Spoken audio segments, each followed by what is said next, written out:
So this woman is so addicted to painkillers that she'll murder people to get them. Now the woman's name is Velma, and Velma's 30 when this story starts, and she's living in North Carolina, and Velma has a big problem. Like I said, she's addicted to them pills. Because one day in 1962, she's been dealing with some severe back pain. And to help with the pain, she started taking painkillers. And so now she's hooked. And if her life isn't terrible enough, her marriage is also falling apart. Because one day, her husband, this guy Thomas gets in a horrible car crash. And that puts him in a lot of pain. And so he starts taking pain meds and drinking heavily to deal with all of it. And so they're both drunk and high all the time. And they start arguing and fighting. And years pass. But their marriage still isn't any better. And one day in 1969, Velma decides she's had enough. Thomas just keeps making her life miserable, and she wants out of this relationship.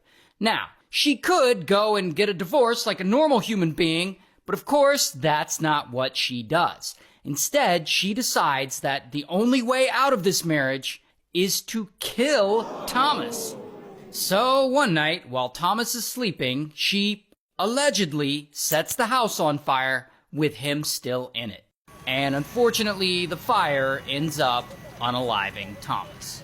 So now, Velma's marriage is done, and she moves on. And a few months later, it's 1970 now, Velma meets this guy, Jennings. And Velma thinks Jennings is fine, and Jennings likes her right back. And so they hit it off, and they start dating, and soon they get married. Now remember, Velma is still addicted to painkillers. So much so that she's constantly overdosing, and poor Jennings has to rush her to the hospital whenever she does. And I don't know if it's because of her drug habit or what, but pretty quickly their marriage breaks down as well. And at this point, they're fighting all the time, and they're even talking about getting a divorce. But you know Velma, and Velma doesn't appear to do divorces. No. She's gonna go right to the murder. So after only being married to him for around a year, she decides to poison his food with arsenic. And of course, Jennings eats it. And pretty quickly he gets sick, really sick. And later his heart fails and he unfortunately dies. So again, Velma's marriage is done, and again, she moves on. And eventually she moves back in with her mother, who we'll just call Mother. And so she moves back in with her, and she tries to carry on with her normal life, but don't forget she's still addicted to those painkillers. And at some point, she becomes desperate for more pills. So what does she do? Well, she starts stealing from her own mom. She actually applies for loans by forging her mother's signature, and she uses those loans to pay for her pain meds. She also uses her mother's properties as collateral for the loans, which is just really fucked up. Now, eventually, Mother starts getting suspicious that maybe someone is forging her signature. And Velma knows that her mom is getting suspicious, and she doesn't want her to find out that it's her. So she comes up with a plan to stop that from happening. Just like she did with her last two husbands, she's now going to kill her mom. So she starts putting Aunt Killer in her mom's food, which, has arsenic in it. And pretty quickly, Mother starts throwing up and getting diarrhea, so bad that she has to be rushed to the hospital. And shortly after, she, unfortunately, dies of a heart attack. So now, Velma has no one left. No husband, no mother, and no one to fund her pain pill addiction. But she's not gonna give up. She's gonna get her drugs one way or another. So she decides to start forging checks in the name of her late husband, Jennings. She'll walk into a store and she'll buy a few things, but she'll pay with the check. But later, when the store tries to cash the check, it'll bounce. Because, the guy's dead. And she doesn't do this just once. She does it a bunch of times. And eventually, I guess, one of the stores reports her, and so, bam, Velma gets arrested. And she's convicted of writing the bad checks, and she's sentenced to 6 months in prison. Now, here's where the story gets really dark. 3 months later, she gets out on good behavior. And it's now 1975. And Velma decides to get a job working with the elderly as a home health nurse. And so she starts to take care of this elderly couple, this 93-year-old man and his 83-year-old wife. And the man is an amputee, so he's bedridden, he also has eye problems, and his wife is in her 80s, which makes them fully dependent on Velma. So she works there for a while, and soon enough, Velma begins stealing from them. She steals money, she forges checks in their name, and this goes on for about 2 years. And in 1977, I don't know if she just gets tired of taking care of the husband or if he starts noticing money missing or what, but either way, Velma decides it's time to get rid of him. So she starts putting arsenic in his food, and soon enough, the poor guy is dead. And sadly, some weeks later, Velma does the same thing to his wife. She unalives her too.